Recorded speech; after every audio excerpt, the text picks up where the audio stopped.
For so long, you've been silenced.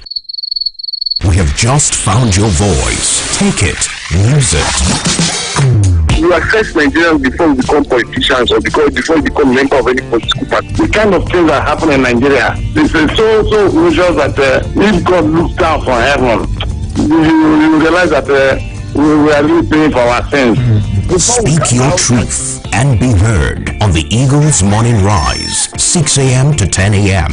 Eagles 102.3 FM, your radio experience you can count on. Eagles 102.3 Abuja.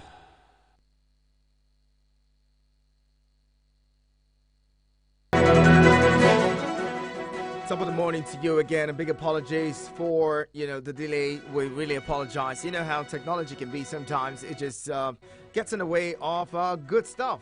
But it's good that we are here now. We can get on with the conversation on Eagles Outlook this Tuesday morning, the 29th day in August 2023. And we would be looking at the state of things in Africa when it comes to elections, and as well we'll be looking at the President Tinubu inaugural FEC meeting, which held yesterday.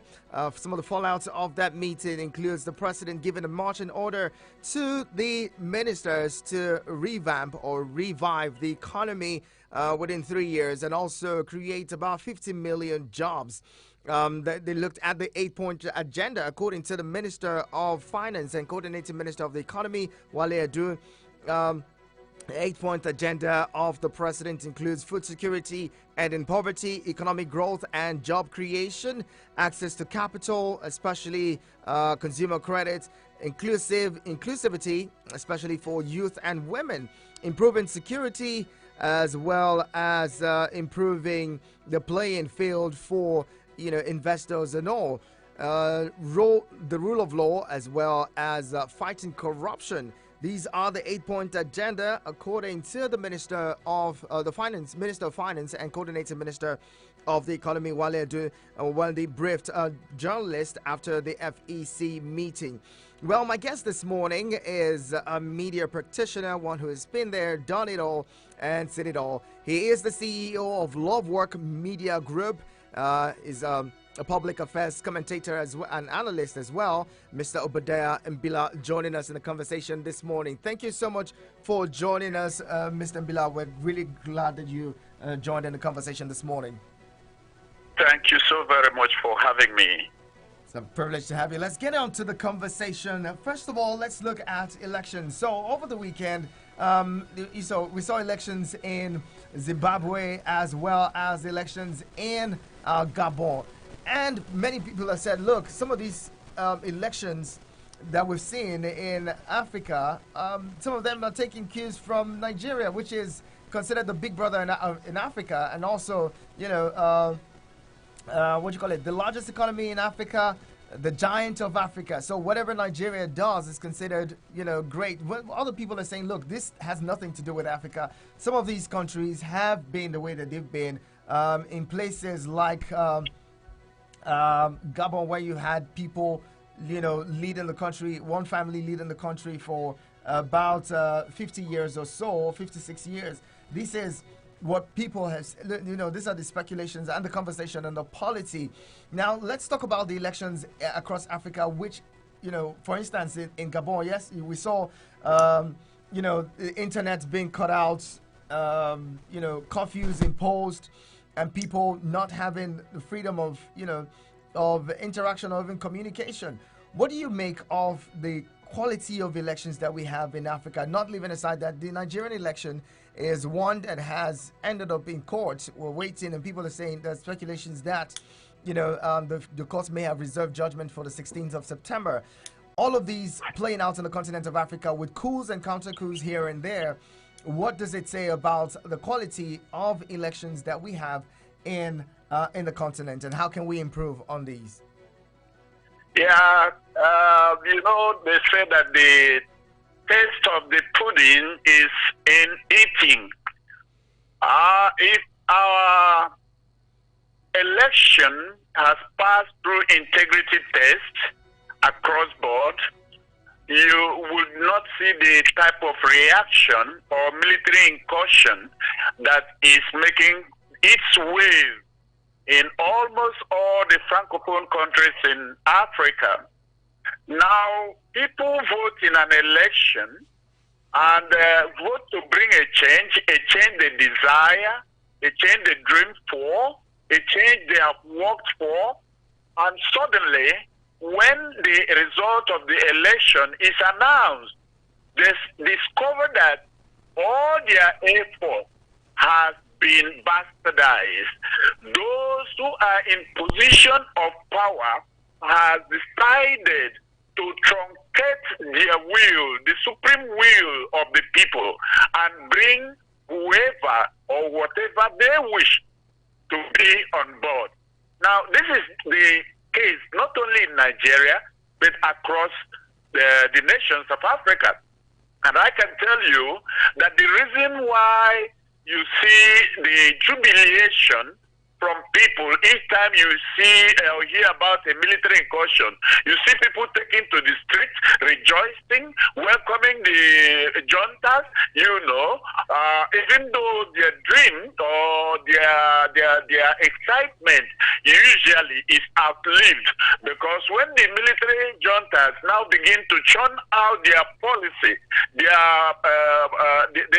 soon discover that what they had expected has been truncated. Now, if our election has maintained a standard that would be called passing of integrity test, you would not see military incursion. Look at what is happening in Niger Republic, for example. When the military came in, the people were rejoicing. They were happy and still are still happy, notwithstanding that the measures that has been taken against Niger is biting hard on the children of Niger, is biting hard on the women in Niger Republic, is biting hard almost on every of the citizens of that country. And somehow it has a boomerang effect on Nigeria, directly or indirectly. Directly with those states, about 7 states that has border with Niger Republic, are suffering from these measures that has been taken against Niger. Now, there would never be a time when an election has passed integrity test. It will not create any room for military to come in. It is when it has failed beyond every standard that you begin to see military incursion. Now, look at what is happening in Gabon now. President Bongo, has successfully created a constitutional change to enable him come for the 3rd term, meaning he is now the umpire, he is now the judge in his own case.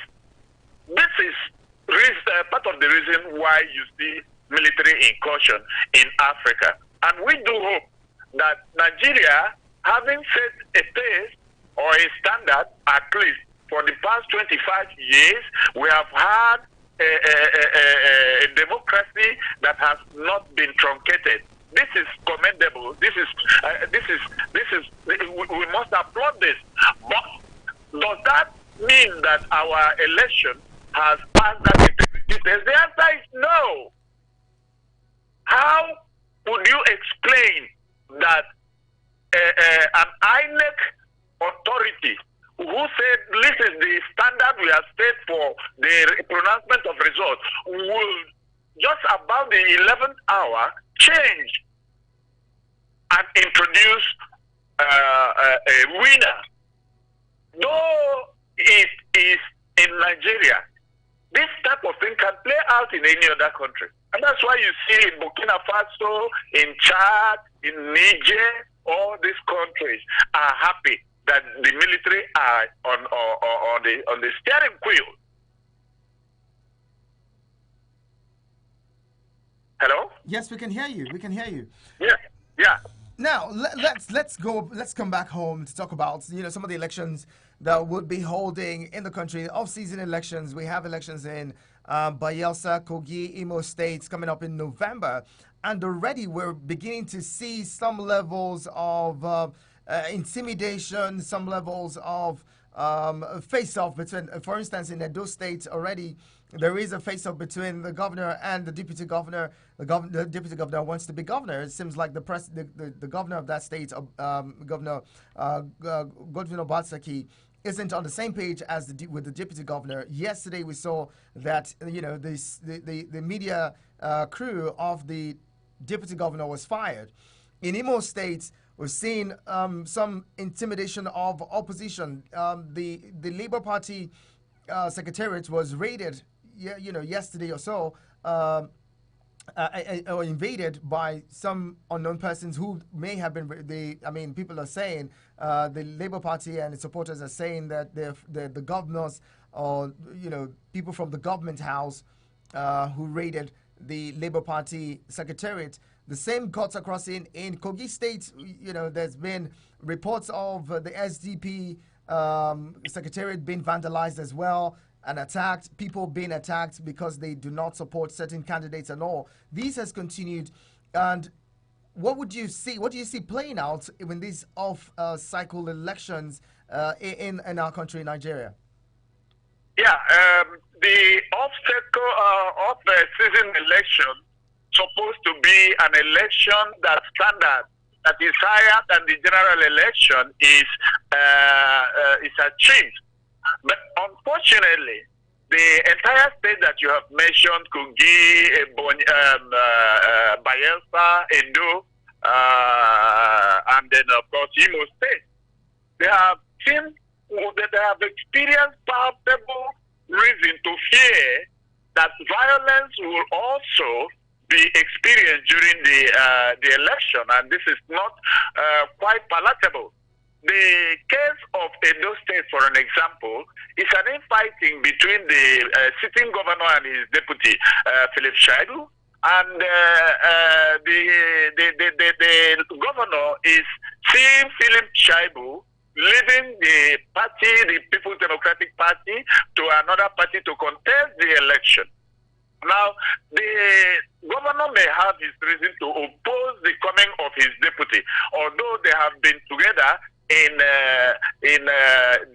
making secret move against the previous governor, Adam Soshimole. Now, we have seen that there is a battleground, a battle line has been drawn. Philip Shaibu is from the northern part of Edo State, and the sitting governor is from the southern part of the state. And in his calculation, he feels that because he succeeded as northern governor, then of course he is from the south. Someone from the central ought to go. And when you see that from my own point of view, well, that is quite, you would say, justifiable. But, in election, you don't stop anybody from contesting because all have right to contest, whether your place has been governor before or not. But here in Edo State, we would want to think that if what is happening will continue to happen, then there's going to be trouble between PDP and whichever party Philip Shaibu finally decides to pinch his tent. In Bayelsa State, Nembe has been a flashpoint over the years. It happened in 2019, and it is repeating itself. All hands are pointing to the former governor, who is also APC candidate in this election, Timi Silva. Now, people have died already in Nembe. Houses have been burned. People have been displaced. Not yet the election time, or not yet the election date, and we are having this. Election is by November. And here we are in August, in July. People are already dying. This is quite unacceptable, especially when you view it from the fact that this is off-season election. It should be a time when a higher standard would be set. But that's not what is happening. Look at Kogi State. People are dying already.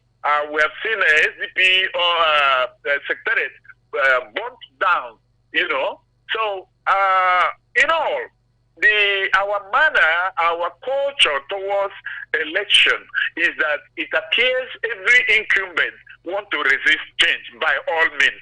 And this is what is bringing this ulabalo.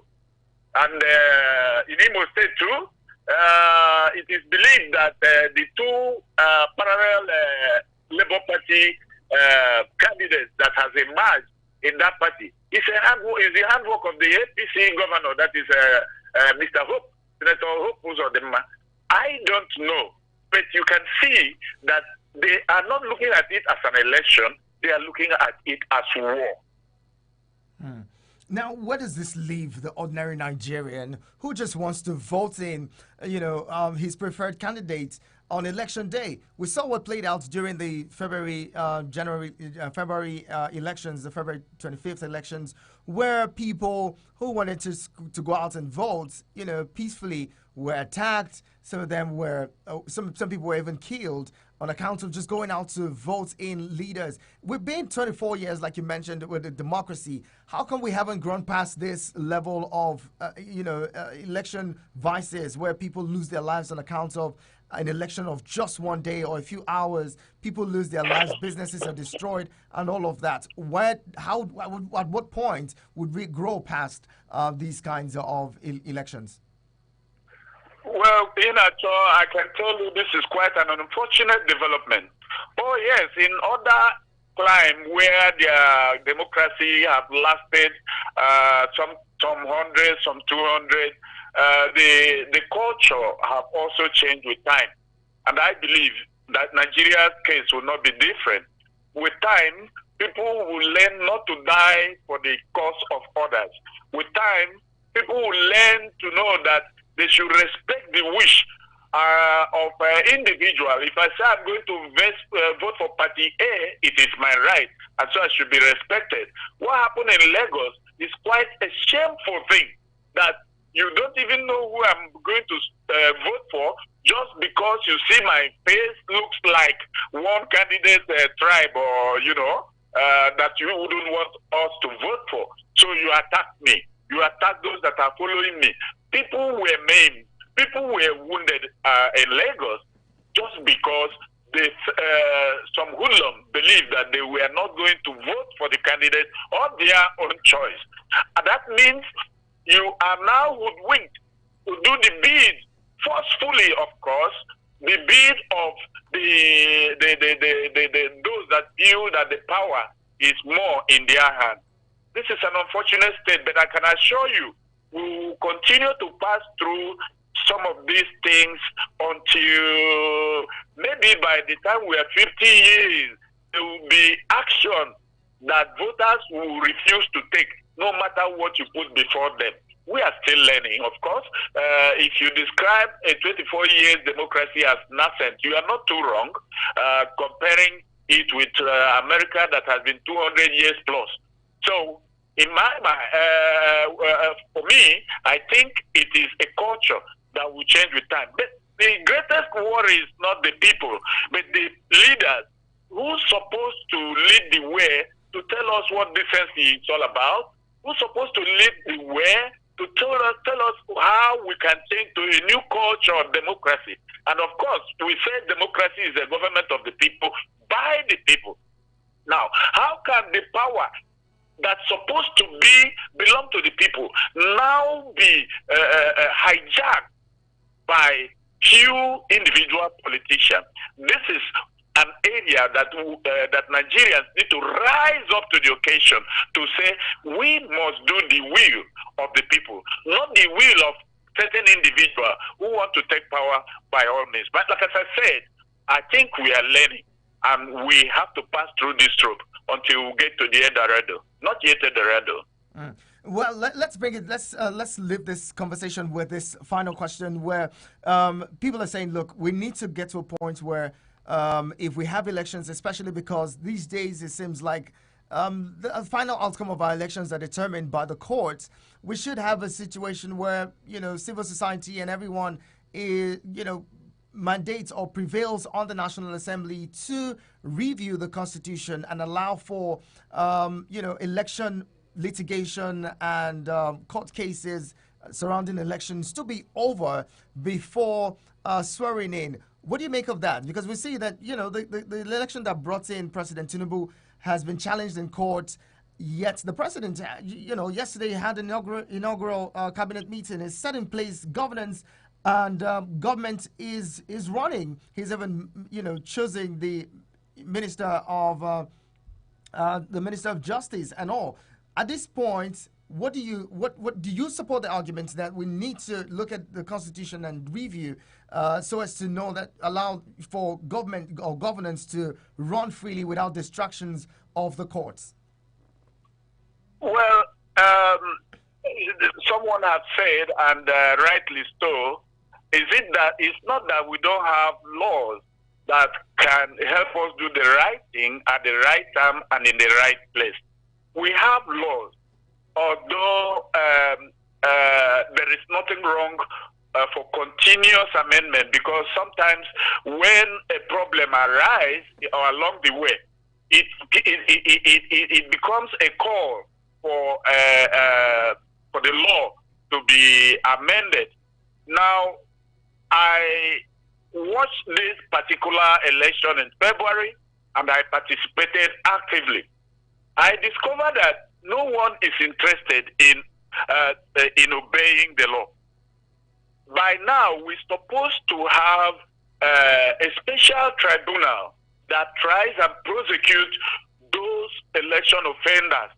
Those people who, instead of carrying their ballot paper to the voting booth on election day, they are carrying their gun, they are carrying their machete, they are assembling hoodlums together to attack, to harass, to intimidate, to make sure that the will of the people does not come to pass. This is not the first time we're experiencing that in Nigeria.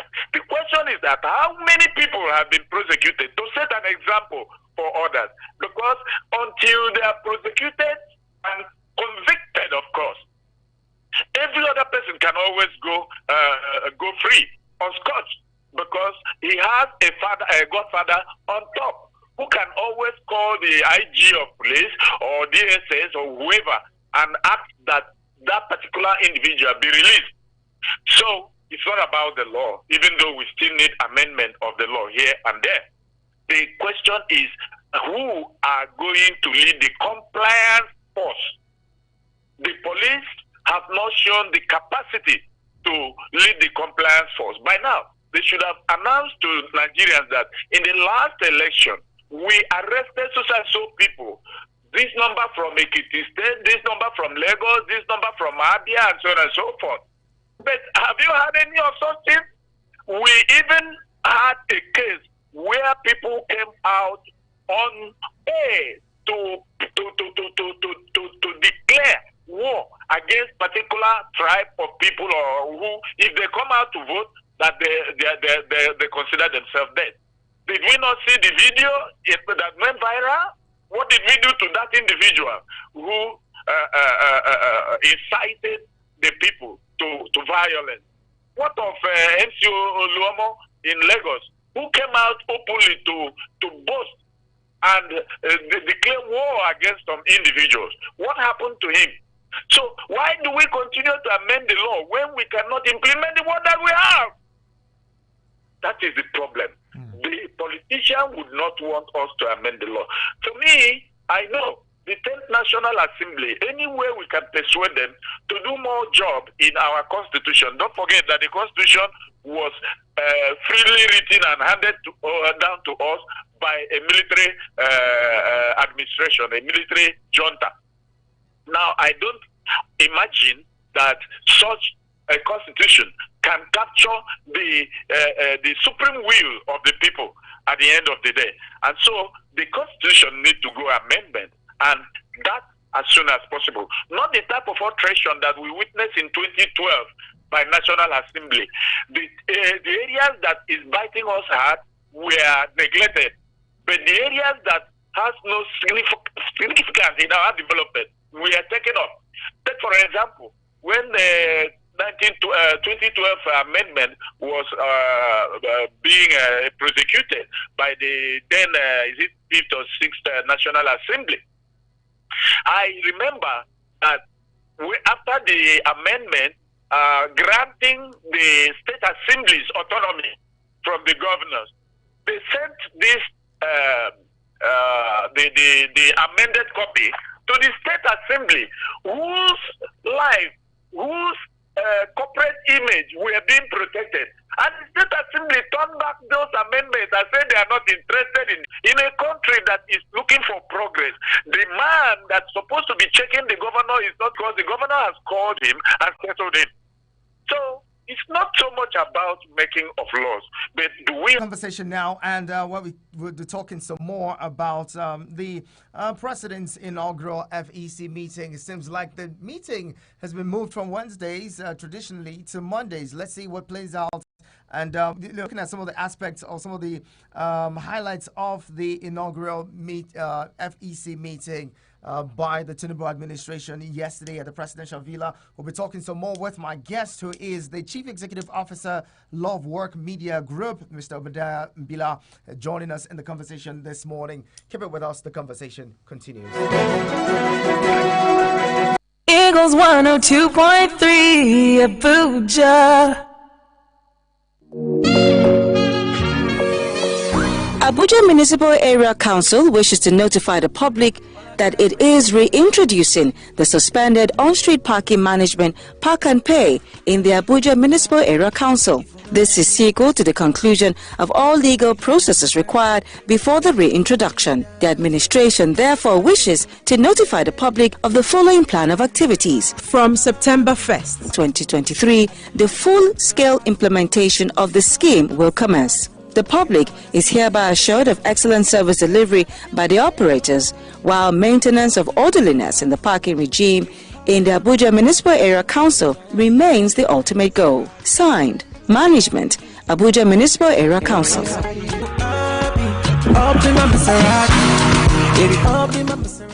Eagles 102.3 Abuja. Has anyone told you you can talk about your business on radio for just 15,000 naira? Get a chance to talk your business for 25 minutes on The Entrepreneur, Mondays to Fridays, 3 p.m. on Eagles 102.3 FM Abuja. For more inquiries, call 090-9984-4433. 090-9984-4433. The Entrepreneur. Talk your business for just 15,000 naira. Hurry now. Eagles 102.3 Abuja. Highlights of that meeting include the president, the vice president, as well as the minister of Minister of Finance and coordinating Minister of the Economy, saying that the economy is in a bad shape. They inherited a really bad economy. They also go on to say that the president has given a marching order to provide 50 million jobs and also revive the economy in 3 years. So there's a timeline for the achievement of this marching order or directive from the president to revive the economy and also create about 15 million jobs. That's quite an interesting one. Many say this could be a tall order. Can this administration really achieve this? The Minister of Finance goes on to say that there would be no borrowing to finance projects and also run the economy. They would try as much as they can to stabilize the macro economy and ensure that the economy gets better without borrowing. All of this we'll be touching on. I'll bring my guest in now. Let's talk about this, Mr. Mbila.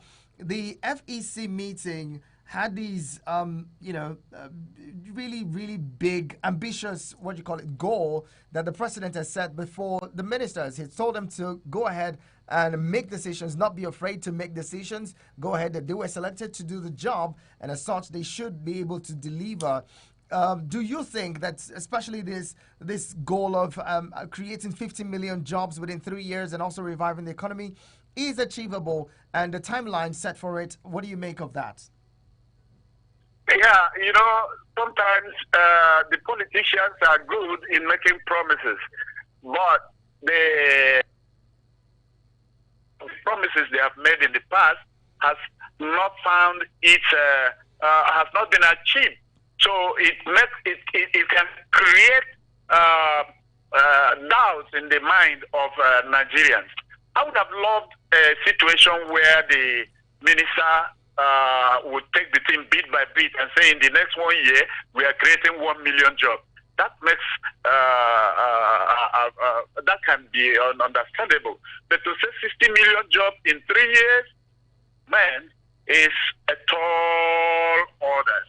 It appears unachievable, and I wouldn't have loved President Tinubu and his team to start with such order that appears elusive, unachievable. One thing I really respect President Tinubu with his choice of ministers is that he appears fit to explore new area of economy. For instance, he's using the coordinating minister of economy. You know, this thing was created by Obasanjo during the Nkosi Okonjo-Iweala days. Sorry, it was created by Jonathan during the Nkosi Okonjo. Yes, you know, the coordinating of economy is quite imperative, and it is a welcome development. What that means is that the finance minister should have his eye in what other ministries are doing to raise the economy. It means that the minister should from time to time liaise to discuss development in other ministry other than the finance ministry. So to me, for me, I really love that. And of course, the man that he brought to pilot the finance ministry is a respected guru in that area. So we hope that something different will come on board. But why promise 60 million jobs? Or why even mention 60 million jobs in the first place? Is it not the same APC that people were hoping that 5,000 jobs would be created? Is it not the same APC that promised to be giving a stipend of 5,000 naira to all Nigerians? Where did we get 1,000, not to talk of 5,000? So, of people that are in the Federal Executive Council with President Tinubu, I would plead with them to promise us less and do more than to promise more and do less. I also wish to commend his establishment of blue economy, and I hope that the man that has been put in that position will give a very good account of himself. There is so much that we can get from our blue economy if it is well exploited. If it is well exploited, I can tell you that there are countries in the world that have nothing. They don't have farm. All that they have is the blue economy, and they are sustaining their growth in such a way that we should emulate them. And the minister should nose around the globe and find how countries have been able to exploit their blue economy for us. I really love that creation. Now, the tradition of holding Federal Executive Council meeting on Wednesday has been on for a very long while, and that of President Tinubu, who now choose Monday. I don't know whether it was for emergency purpose or we are going to expect that FEC meeting would now hold on Monday. And if you ask me, I think I like that. I applaud that. So that when you come together on Monday morning, put your heads together, then you have still 4 days to implement certain things that could be implemented within the week. So I don't know what gave rise to the choice of Wednesday Federal Executive Council meeting. But I think this Monday is superb. It's great. I love it. Very well said. Let's bring in those who've been listening to us. If you've been listening, you can join the conversation now. Feel free to share your thoughts and opinions regarding the conversation so far. 090-7353-0044. That is 090-7353-0044. 830044 and 09087668888. 09087668888. You can send SMS and WhatsApp messages to 09097054450. That is 09097054450. You can also go and watch us live on YouTube and on Facebook at Eagles FM Abuja. We are there. And watch us live and it will be good. Hello, good morning. Yeah, good morning, Mr. Enacho. Good morning. This is Japheth. Yeah. Japheth, it's been a while. Where have you been, my brother? She's your government too. Good to have you, Japheth. Welcome. Yeah, good morning. Good How you morning. doing? Been a while. Yeah, welcome. Thank you very much. Mr. Enacho, we are now in a new government in Nigeria. I'm telling you. This government has a lot of work to do. Yes, I think Tinubu's economic policy is good. It's good, but let me just tell you the truth. The kind of ministers appointed that seriously, Nigerians are not really happy. I'm telling you. Like me, I'm from 32 states. Years along with himself, labor and youth employment. For Canada, what has he done in those states? I'm telling you, all these people they gave me is that just thank you for what you have done for me. That's what we are seeing. I'm telling you, that's a lot of work to do in the private. Nigeria is at mess. It's totally at mess. I used to the Minister of Finance who said they won't borrow money. That's what we expected. Why are you accumulating debt? You can't pay. I give kudos to Tinubu for government for that. Before Buhari said 2 weeks, you want to go and borrow money. Borrow money for whom? Borrow money to do what you did. Mr. Nacho, God bless Nigeria. God bless you, Japheth. Thank you so much for calling. Appreciate your thoughts and inputs. Now, let's come back to my guest. Mr. Bila, you know, what another fallout of that meeting yesterday was the president saying that, only those who are relevant to the meeting at the United Nations General Assembly would be going on, on that trip. And unlike what we had before, where several people, even those who had nothing to do with the, with the meeting or the assembly, going with the president on almost every trip. He says this is a measure, a cost. Make of that. I'm also of the view that we have deliberately continued to raise the cost of governance. And even Mr. Tinubu that is now promising us all that, he too has shown that what is he doing with 3 ministers from one particular state? Is it not increasing the cost? If we are going to have ministers from each state, it simply means we are going to have 37 ministers. Now, if the president is promising Nigerians that he is going to cost by not going with many of those entourage that usually fill the presidential entourage. Now, it is like, let's watch and see. I would have loved to say, let's watch and see, because it is just a promise he made. By the time he have gone with his entourage, you will be able to answer that question rightly. But for me, he has not shown a sign of one who wants to run a lean government. No. There is no reason for me to believe that his entourage will not be bogus as usual. But let's watch and see. All right. Let's bring in another caller. Hello, good morning. Hello, good morning, my brother. Number one. Baby Blessing, thank you so much for joining us. I hope you are the rope. And may you share for us well. We are listening. We are waiting for our palais, our Shelly. I know. What I want to say, man, we know say our president stand well for us. When he starts like this, we go to happy, we go to clap. But to talk, it's cheap. Not to do, man. Nigeria they wait for now because it don't the way that they promise us they will do this one for. That's why we are reacting. We are happy. We never see. Okay, look at the example. The money where he say make the share.